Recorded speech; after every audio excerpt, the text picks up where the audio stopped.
Social influence से बेहतर क्यों होता है? तो मोटिवेशन के पक्ष में 2-3 बातें जा सकती हैं। पहली, आंतरिक दबाव नहीं, इसका मतलब है इसमें व्यक्ति खुद चाहता है।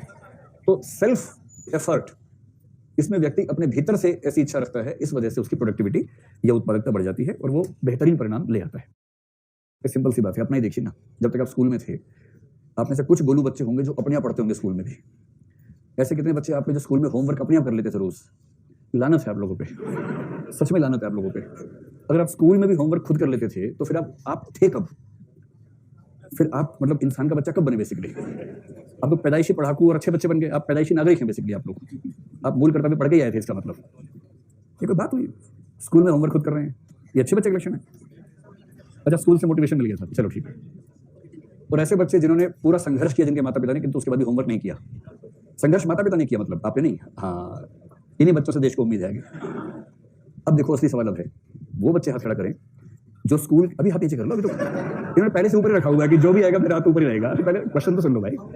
अब आपको ये बताना है, जो स्कूल के जीवन में पढ़ने लिखने में केयरलेस थे, पेरेंट्स ने टीचर से बहुत जोर लगाया पर उसके बाद भी उनका जोर काम नहीं आया, ज्यादा नहीं पढ़ना चाहते थे, होमवर्क नहीं करना चाहते थे, किंतु अब माता पिता और टीचर्स के नहीं कहने पर भी ठीक से पढ़ते हैं। ऐसे कितने लोग हैं जो दोनों कंडीशन पूरी कर रहे हैं? हाँ देखिए, ये जो 50 लोग हैं ना, ये वो लोग हैं जब तक मोटिवेशन नहीं था, प्रेशर था, कुछ नहीं कर रहे थे। और प्रेशर से पेरेंट्स ने क्या कर लिया आपका? स्कूल के टीचर्स मार लिया और क्या कर लिया? पीट लिया और क्या? उससे मजबूत हो गए, उससे थोड़ा और मजबूत हो गया। हाँ बोलो, वैसे दिन में 4 बार पीटते थे, इसकी वजह से 1 बार बढ़ जाता था, 5 बार हो जाता था। इससे क्या मजबूती आ गई कैरेक्टर में, इससे और ज्यादा। लेकिन जब आप सीरियस हुए, अब सीरियस होने का मतलब क्या है कि आप सेल्फ मोटिवेटेड हैं। और जो व्यक्ति सेल्फ मोटिवेटेड होगा उसकी प्रोडक्टिविटी हमेशा बेहतर होगी उस व्यक्ति से जो सोशल या किसी प्रेशर में काम कर रहा है। तो पहली बात, बेटर प्रोडक्टिविटी, क्योंकि सेल्फ एफर्ट उसमें शामिल है। दूसरी बात क्या है कि मोटिवेशन में किसी और व्यक्ति के इंस्पेक्शन की जरूरत नहीं होती है, किसी अन्य व्यक्ति द्वारा आपको जांचा जाए इसकी जरूरत नहीं है। तो अन्य व्यक्तियों की आवश्यकता नहीं, या अन्य व्यक्तियों के नियंत्रण की आवश्यकता नहीं। इसका यह मतलब भी हुआ ना कि बाकी समाज अपना काम करेगा, वरना एक आदमी नियुक्त किया हुआ इसी काम के लिए। अन्य व्यक्तियों के नियंत्रण की आवश्यकता नहीं पड़ती, इस वजह से सोशल एफर्ट्स बच जाते हैं। इससे सोशल एफर्ट्स थोड़े से कम होते हैं, सोशल एनर्जी थोड़ी सी बच जाती है। तीसरा, जो काम आप अपने मन से करते हैं और जो किसी दबाव में करते हैं, उनमें से किसका प्रभाव या परिणाम स्थायी किस्म का होता है? जो मन से करते हैं। तो परिणामों का स्थायित्व अगर देखना हो या चरित्र में उन चीजों का आना स्थायी रूप से देखना हो, तो स्थिरता या स्थायित्व परिणामों में ज्यादा आएगी तब जब मोटिवेशन बेस्ड सोशल इन्फ्लुएंस होगा। स्पष्ट है? इन्हीं 3 को रिवर्स कर देंगे तो सोशल प्रेशर से होने वाला इन्फ्लुएंस क्यों खराब होता है समझ में आ जाएगा। क्योंकि प्रेशर के मामले में क्या होगा? सेल्फ एफर्ट होगी नहीं, वो खुद नहीं करना चाह रहा है, इसलिए किसी ना किसी की जरूरत पड़ेगी नियंत्रण करने के लिए। फिर स्थिरता या स्थायित्व भी नहीं होगा, 1-2 दिन के लिए होगा, फिर छोड़ देंगे उसको लोग।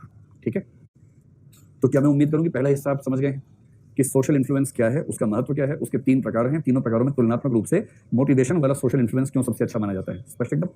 अब अंतिम बात ये बताइए भाई, हमारे एटीट्यूड्स को बदलने में सोशल इन्फ्लुएंस की बहुत भूमिका है, क्योंकि हमारे अधिकांश एटीट्यूड्स बनते ही इससे हैं। मैं लास्ट पॉइंट में ये समझाता हूं आपको, 2 पक्ष हैं इसके भी। और यूपीएससी का एक सवाल ऐसा है जो इससे सॉल्व हो जाएगा अगर वो वाला कंसेप्ट एकदम क्लियर हो तो। अब ये लेते हैं सोशल इन्फ्लुएंस एंड एटीट्यूड्स, इसके 2 पक्ष लेते हैं। एक ये कि हमारे एटीट्यूड्स पर सोशल इन्फ्लुएंस का प्रभाव, एक तो ये हो सकता है, और दूसरा हो सकता है हमारे एटीट्यूड्स का सोशल इन्फ्लुएंस पर प्रभाव। ये बात थोड़ी अजीब सी लगेगी, लेकिन इसमें एक पक्ष है समझने का, रोचक सा पक्ष है। सोशल इन्फ्लुएंस का हमारे एटीट्यूड्स पर क्या प्रभाव पड़ता है, और दूसरा हमारे एटीट्यूड्स का सोशल इन्फ्लुएंस पर क्या प्रभाव पड़ता है। जब भी 2 का संबंध पूछें, दोनों तरफ से देख लीजिए, इसका इस पर क्या असर है, उसका इस पर क्या असर है, तो बात पूरी हो जाएगी। पहली बात तो स्पष्ट है, हमारे एटीट्यूड्स पर सोशल इन्फ्लुएंस का प्रभाव ज्यादा है। अगर मैं आपसे कहूं कि हमारे एटीट्यूड्स पर किस किस चीज का प्रभाव होता है, एक होता है हमारे जीन्स या हमारी बायोलॉजिकल कंडीशंस का, याद है आपको। दूसरा बहुत गौण सा होता है पर्सनैलिटी फैक्टर्स का। जैसे कोई फैक्टर बताइए, जैसे आईक्यू लेवल, मतलब उसको भी आप जीन से लिंक कर सकते हैं करने को तो, लेकिन जैसे इंट्रोवर्ट एक्सट्रोवर्ट है उसको जीन से हमेशा लिंक नहीं कर पाएंगे। इन 2 को छोड़ दें अगर, शेष सारा, इसको हमने क्या कहा था, शेष सारा का सारा असर वो है जो हमारे एटीट्यूड्स के निर्माण में समाज से आता है। अच्छा मैं बोल देता हूं, देखो एटीट्यूड्स पर सोशल इसका क्या है इन्फ्लुएंस का प्रभाव। पहला है, मतलब इसको इससे नहीं, ये देखिए कि हमारे एटीट्यूड्स के निर्माण में तीन ही फैक्टर्स हैं। पहला है जीन्स या बायोलॉजी, दूसरा है पर्सनल, कुछ फीचर्स हो सकते हैं, ट्रेट्स हो सकते हैं, व्यक्तिगत विशेषताएं हो सकती हैं। और मैंने उस दिन पहले दिन कहा था आपसे कि इन दोनों को मिलाकर 10% से ऊपर मत समझिए। इन दोनों का सम्मिलित प्रभाव 10% के आसपास ही है, और 90% या उससे ज्यादा प्रभाव है केवल और केवल समाज का। तो सब बातें याद है ना आपको? इस सोशल वाले में क्या क्या आया था? इसी में आया था कि परिवार, समाज, स्कूल, कॉलेज, आस पड़ोस और क्लासिकल कंडीशनिंग और ऑब्जर्वेशन, वो सब चीजें उसी में थी। तो पहली बात तो बहुत सिंपल है कि हमारे एटीट्यूड्स के निर्माण में अधिकांश भूमिका समाज से आती है, और समाज से जो भी चीज आ रही है उसको हम क्या बोलेंगे? सामाजिक प्रभाव बोलेंगे। सिंपल है। जो समझने की बात है वो दूसरी है। हमारे एटीट्यूड्स की भूमिका क्या सोशल इन्फ्लुएंस पर पड़ती है? और ये बात जो मैं कहना चाह रहा हूं उसको ध्यान से समझिए, वरना थोड़ा कंफ्यूजन होगा।